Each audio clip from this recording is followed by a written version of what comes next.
Slender, shiny, and carrying the emotional energy of a soulless guard of a magic prison, the Dementor wasp floats through the insect world like a tiny HR nightmare.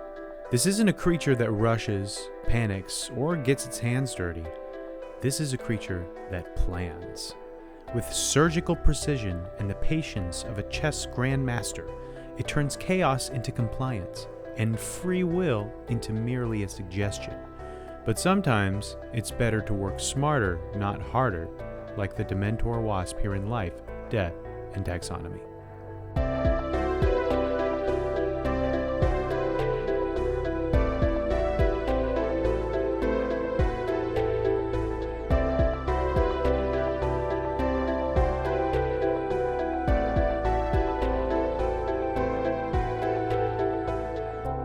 Welcome back to Life, Death, and Taxonomy. It's your 30 minutes of interesting animal information. I'm Joe. And I'm Carlos. Thank you to Cassie for the creation of our theme song. To hear more of Cassie's music, please search Cassie Michelle on YouTube or Spotify. And a very special thank you to our patrons. Thank you so much for your support. It's greatly appreciated. Thanks for helping us keep the lights on. If you would like to donate, just visit patreon.com/ldtaxonomy or click on donate on our website at ldtaxonomy.com. And today we're talking about the only fish that would shoot a guy in the back. But more on that later. But would they shoot a guy with glasses? That's the question. Seems so. What are we talking about? We're talking about the ratfish. Have some cheese, rat. It's a Bugs Bunny reference. We just got done talking about a rat, and we're right back in the rat games. I know. In the rat race. Back in the rat games. Yeah, but I did a bad bunny. Bugs Bunny just did the Super Bowl, so I figured I'd do a Bugs Bunny reference. Bunny just did the Super Bowl. I totally forgot the Super Bowl was happening until my pastor mentioned it. And I was like, oh yeah. We had a Super Bowl party. We had a lot of fun. And then he said the moral alternative was Kid Rock, and I was very confused. I know. Yeah, you could. No further questions. Sophie's choice there. Yeah, we did not seek out. Here's the thing about halftime shows. They're always terrible. It's just, I'm watching sports, not... Well, I didn't come here for a concert. So I definitely didn't go seek a different concert. I just got snacks. Endured the first one. I did what you're supposed to do during the halftime show, and that's get more buffalo dip. I thought you're supposed to do that during the game. In between commercial breaks. No. Commercial breaks are not good. I don't care that is an important thing to the Super Bowl now. I don't care about the commercials. You're going to see it 60,000 times after the game. I just want to see Doritos versus Geico, please. Who's going to win the commercial war? That's the future of football. All the team names are going to be sold to corporations. It's not just going to be stadiums.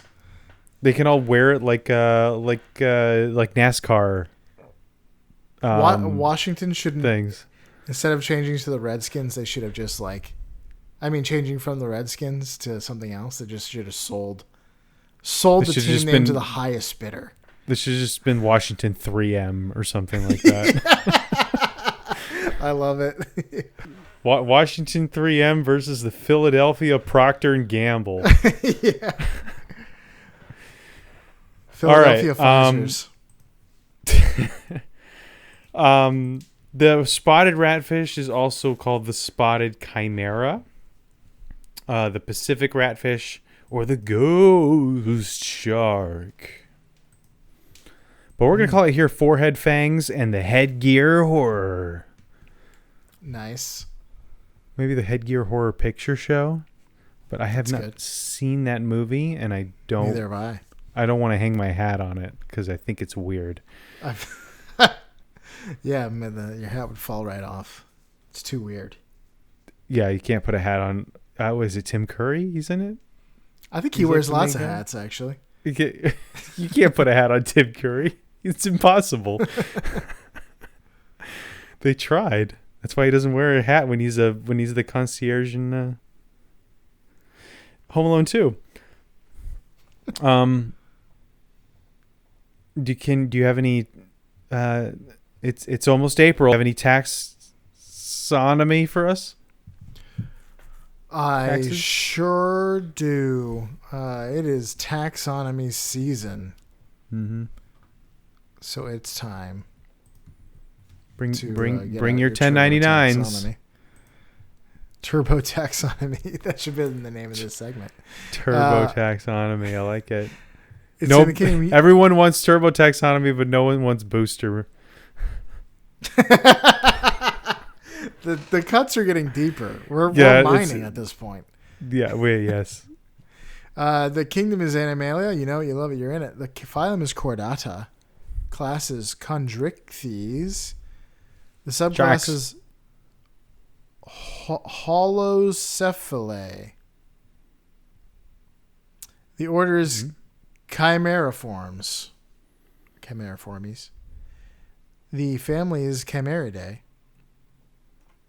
The genus is Hydrolagus. And the species is Calais. Hydrolagus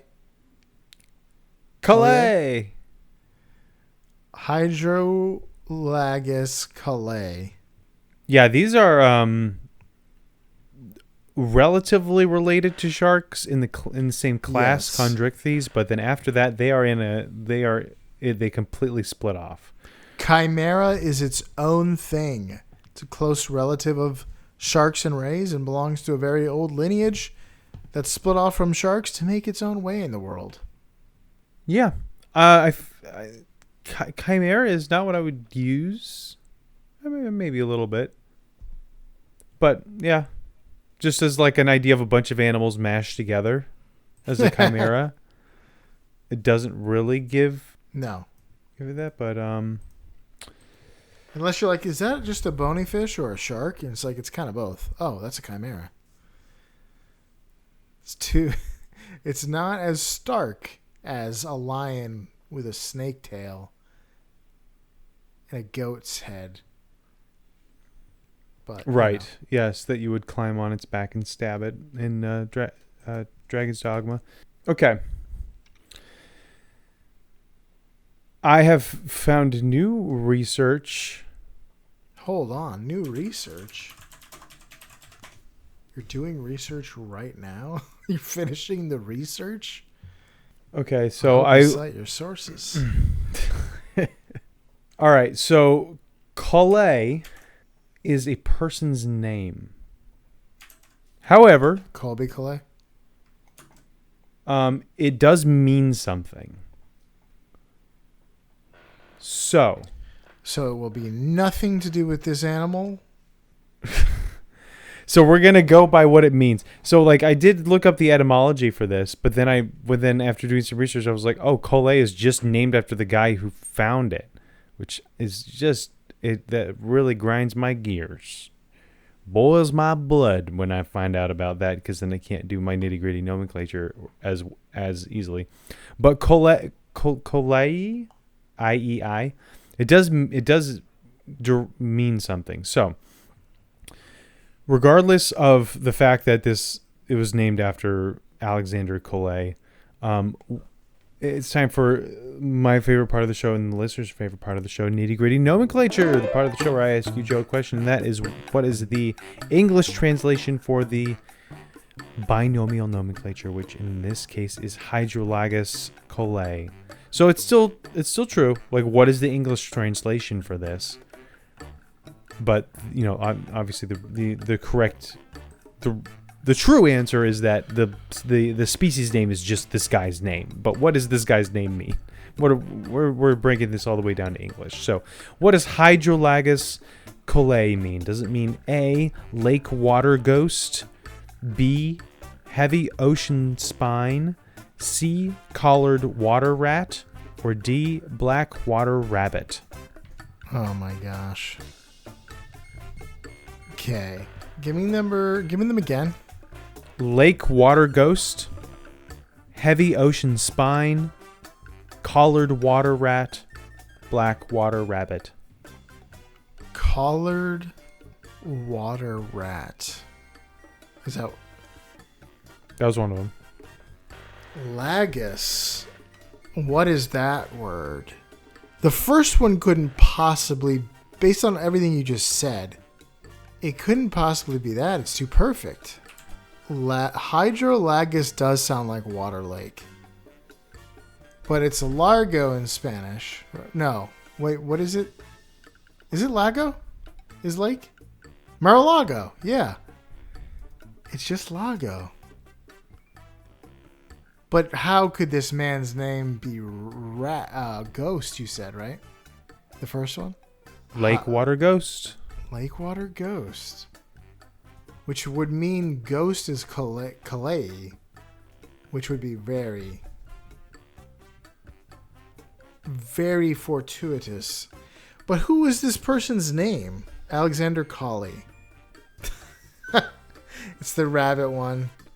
I am on the Wikipedia page, and it's the and you first just part. read it. It's in the first paragraph. Why is the etymology in the first paragraph? Because they are fellow languophiles. I thought Lagus. I thought you knew that lagomorph was rabbit, and you knew that I knew that, so you threw that in there. I forgot that lagomorph is rabbit. I just thought of lake immediately. Dang. What's the opposite of outsmarting I outsmarted myself. So I would have chosen maybe that one, maybe another one, but I wouldn't have chosen the first one. And I probably wasn't going to choose the rabbit one. So if I'm being honest.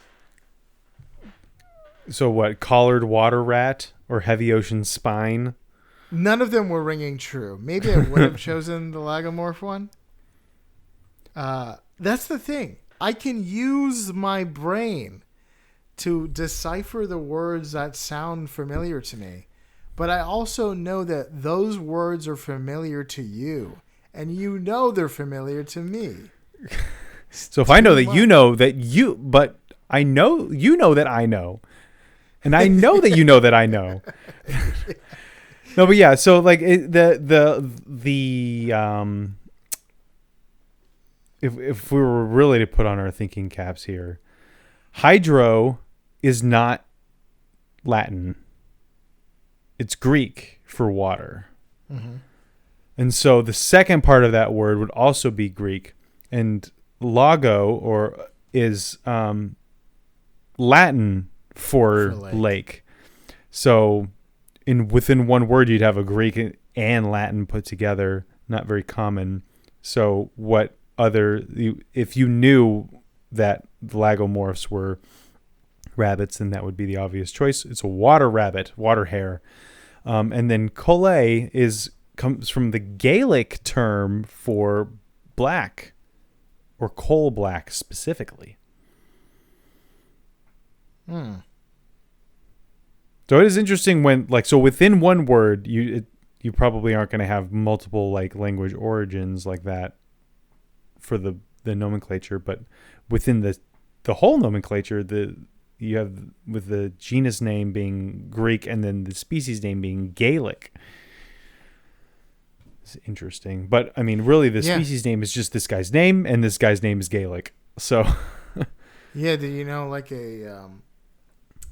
the English, Irish word for a miner is a collier? A miner's a collier? Collier. That's what a miner. It's a word for miner. Oh, a miner. Yeah. Yeah. And Alexander Colley. Can you guess where he's from? Ireland? Oh, no, that's Celtic. It's this Gaelic. Scotland. So he's from Scotland, yes. land of the Scots. He was also a colonel surgeon. A colonel. That's just what doctor, a barber, surgeon, colonel surgeon. He was just a Renaissance man because that's what you had to be back soldier, then. Spy. Yes. I can see the rabbit.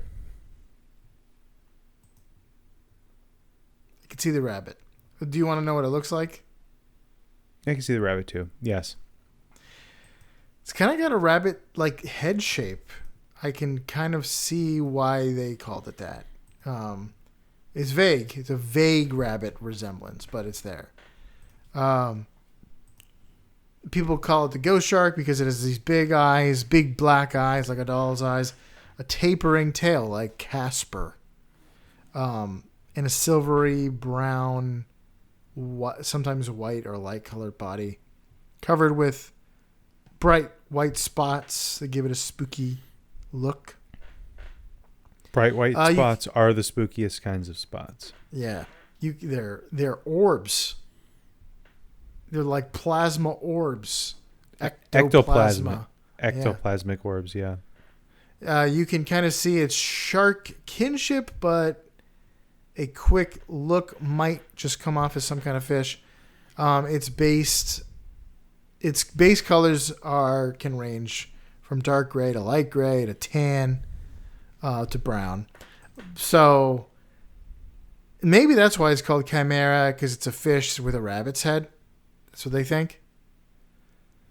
I guess, yeah. It's a shark rabbit.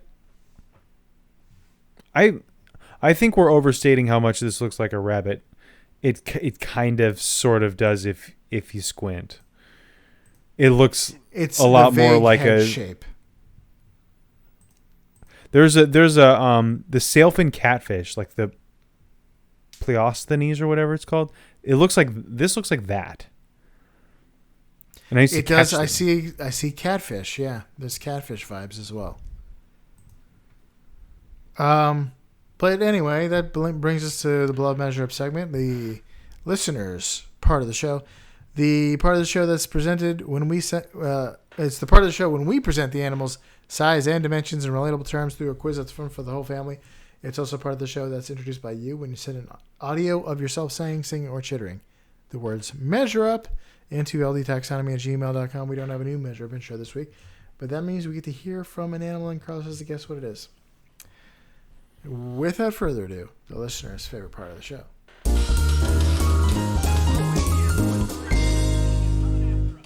out of the water! Your daddy brought this horror into our world. You get to send it back.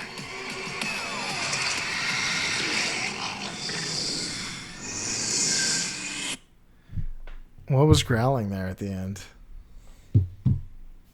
I have no idea what I just listened to. It's a trailer. He said, brought this horror into the world. Yes. Now we gotta put it back. You gotta put it back. Yeah, that's right. I don't know. I can't even grasp at straws here. Is it? No, I don't know. I got War of the Worlds on the mind right now. That is the acclaimed film from 2013, Ghost Shark. Acclaimed film? Is it one of those like Jaleel White, giant shark versus mega octopus or whatever? Yeah, something like that. Yeah, it's not critically acclaimed, but it's I'm sure acclaimed by some people. It's the same people that acclaimed Sharknado 5. Yeah, exactly right. That's very acclaimed. Yes. I should have spotted the camp. That yeah, you could hear these the camp, movies reek of California. Famous for endless freeway construction zone, has a famous and iconic traffic cone littering its highways. This 3-foot long fish, 2 to 3 feet, 60 to 90 centimeters, is exactly the same height as a California state traffic cone. Sure. True. 3 feet. 3 feet seems Final about. answer? Wait, are you talking about there's one specific famous traffic cone, or No, this is just like the Bob's Barricades of California? The Bob's Barricades of California. Yeah, like there's a cultural, like, it's probably a lot like South Florida, where it's like it's always under construction. It's just $5.95. It's just always. People like to talk about it. Yeah, sure. Unless these traffic cones are unique, then they're probably also 3 feet tall. So we'll go with true. The correct answer is true. Yeah, they're 36 inches. 3 feet. That is a good height for a traffic cone. If you ask me. It's an ideal height for a traffic cone. Yeah. Okay, so they typically weigh 2 to 4 pounds, around 1 to 2 kilograms, though especially large individuals can be a bit heavier, but we'll go with the upper end of average being 4 pounds.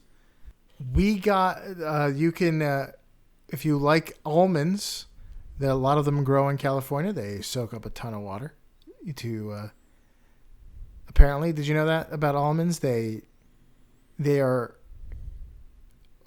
famously thirsty plants. What a waste. I don't like almonds. Of all the nuts, they are the most tasteless.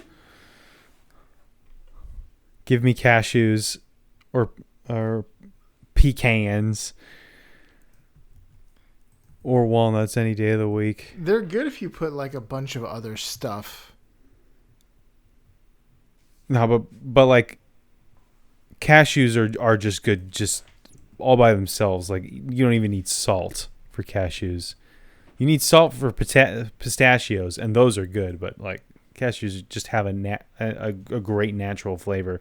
Almonds, they taste like plastic unless you do something to them. So never been a huge fan It tastes like a tree bark. But it's like chewy, like they squeak on my teeth as I eat them, and it takes a long time to eat them because they're, I don't know, cashews. I'm a cashew guy. I didn't know that about myself until this past year. So, well,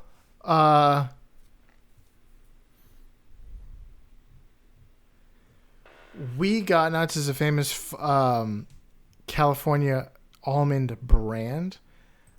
We Got Nuts comes in bags that are exactly the same weight as, I was going to say a catfish, this chimera, this spotted ratfish. 4 pounds of almonds. I'll say false. False on that one? Yeah, I think the almond bags are lighter than 4 pounds. The correct answer is true. Again, you can buy it for $32.99 on Amazon. $32. 4 pounds. Yeah. For almonds. For 4 pounds of almonds. Unsalted.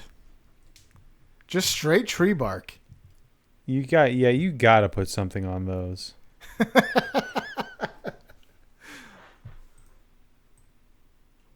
Goodness, okay. That's a lot of money. Yeah, we got. You could also, but you can. That's also a lot of nuts. Yeah. We Got Nuts also sells 4-pound bags of other types of nuts. Of better nuts, including walnuts, which are worse nuts. No, I like walnuts more than. You do? That's even more tree barky to me. Almonds. You could buy a 5-pound bulk bag of dry roasted peanuts. Brazil nuts are worse. I don't like those. Yeah, Brazil nuts. You can buy a 3-pound bag of Brazil nuts. Oh my gosh, the 4-pound bag of macadamia nut, the best nut. Yeah, macadamias are pretty good. How much money that is? $65. No, $60. No. Oh wow, that's close. No, wait, hold on. It's on sale, $51.99. Buy them up. Buy them up. They're on sale. It's literally the only one that's marked down. Scalp them. You gotta scalp those macadamias. Yeah. Buy them. Buy low, sell high.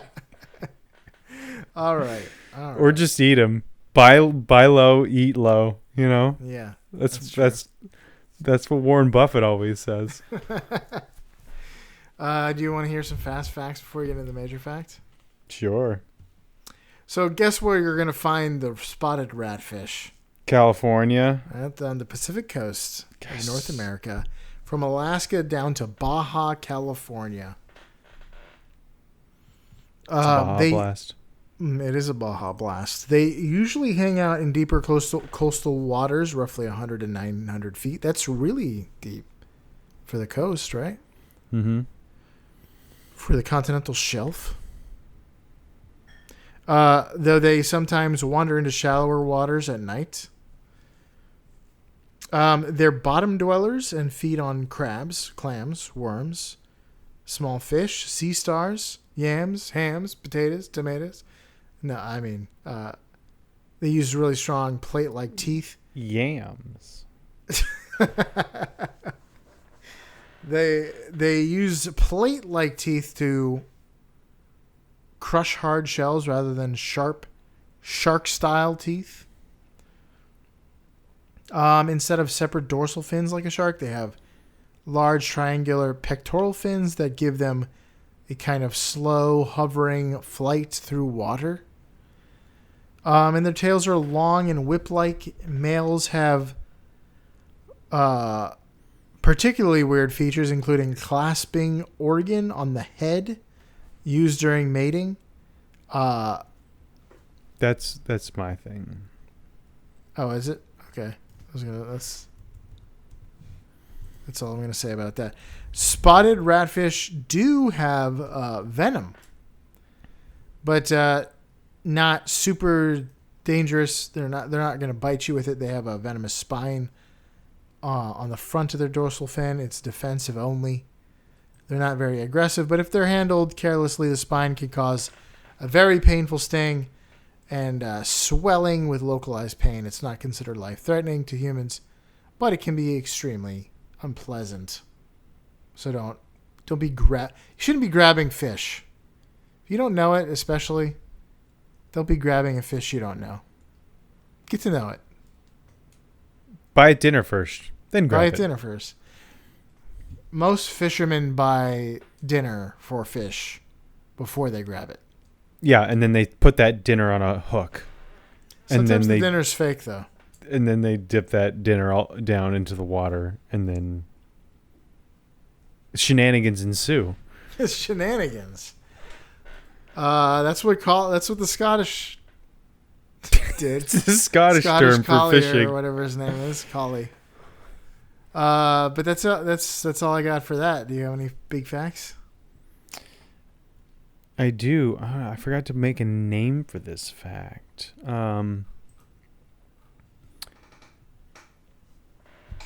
We'll call this major fact. My teeth are up here.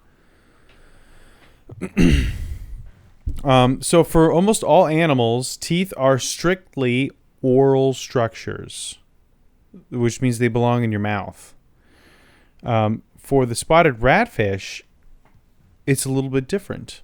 So as you mentioned, they already have different teeth from like a shark, which have a lot of very sharp replaceable teeth. The ratfish has these plate-shaped mineralized teeth that are good for crushing crustaceans and things like that. So that's all, par for the course for a chimera. But spotted ratfish have a head structure called a tenaculum that flips the script on where teeth should go. I just went to the dentist yesterday, so I've got teeth on the mind. But not quite so much as the ratfish. Because the ratfish literally has teeth on its head. So it has this tenaculum is like, it looks like a tentacle. It's like a fleshy bit, but it does have cartilage, so it's not just flesh. And at the end of that bit, kind of like an angler, think of a little angler lure. And at the end of that are teeth. The white thingy sticking out of their forehead is toothy hardware.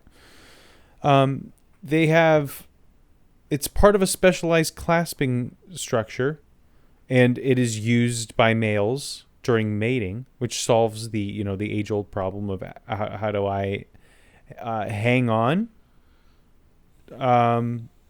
to my date.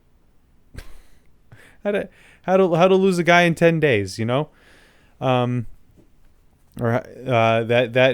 problem is solved when you can actually take a tentacle sticking out of your forehead and bite down with teeth onto your lovely lady friend. It is a little weird, but so is the animal kingdom. Those they know that they're real teeth because and not just like hardened bone or the things that sharks and rays tend to have, these denticles. This is the same cells that form teeth in their mouths are the cells that form the teeth on the tenaculum, and the tissue that these cells make up is called dental lamina. You and I have it. That's what helps us make teeth, and that's sharks have it. These guys have it, but they not only have it in their mouths, they have it on a little appendage sticking out of their foreheads. And both males and females develop tenaculums. We're going to go with this second one. But only males grow it out fully, and only males garnish it with teeth.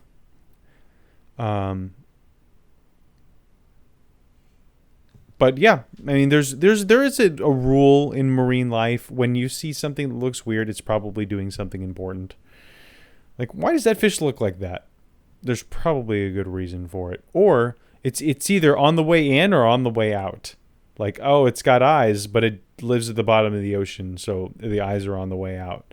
Or, it's got this weird appendage full of teeth, and those are on the way in because that drastically increases the spotted ratfish's chance of passing on its genetic code. We must live by the code.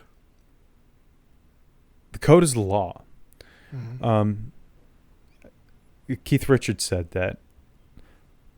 A great man, Keith Richards. But yeah, so this is one of the very, very few animals that have actual genuine teeth somewhere other than their mouths.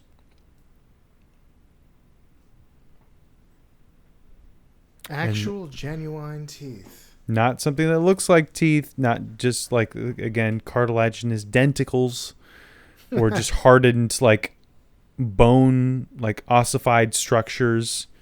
It is literally it's tooth and teeth. It went to dental school. It is a tooth. You really only have two options. You either become a dentist or a tooth. Or you live long enough to see yourself become a tooth. Become a tooth. You either die a dentist or you live long enough to see yourself become a tooth. That's a ridiculous thing to say that can only be said at 11:45. That's right. But isn't that the story of that guy, the guy who plays in The Hangover? What? Oh, yeah. Ken Jeong? Yeah. He was a dentist and he became a tooth? he is now a tooth. Is like a euphemism for comedian? Sure, yeah. / actor, but yeah, that's all I got. You got anything else? That's all I got. All right, for you out there in podcast, that was the spotted ratfish. So skim the ocean floor. Hang on for dear life, and make sure to always, always brush your tenaculum teeth like the spotted ratfish here in Life, Death, and Taxonomy.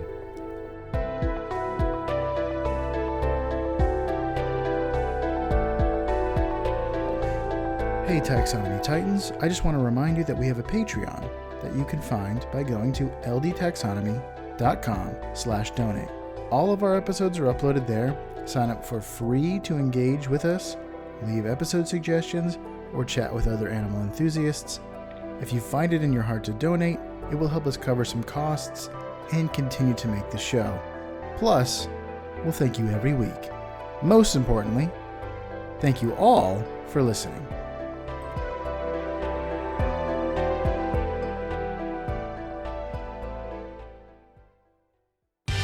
Life, Death, and Taxonomy is my favorite in the world podcast.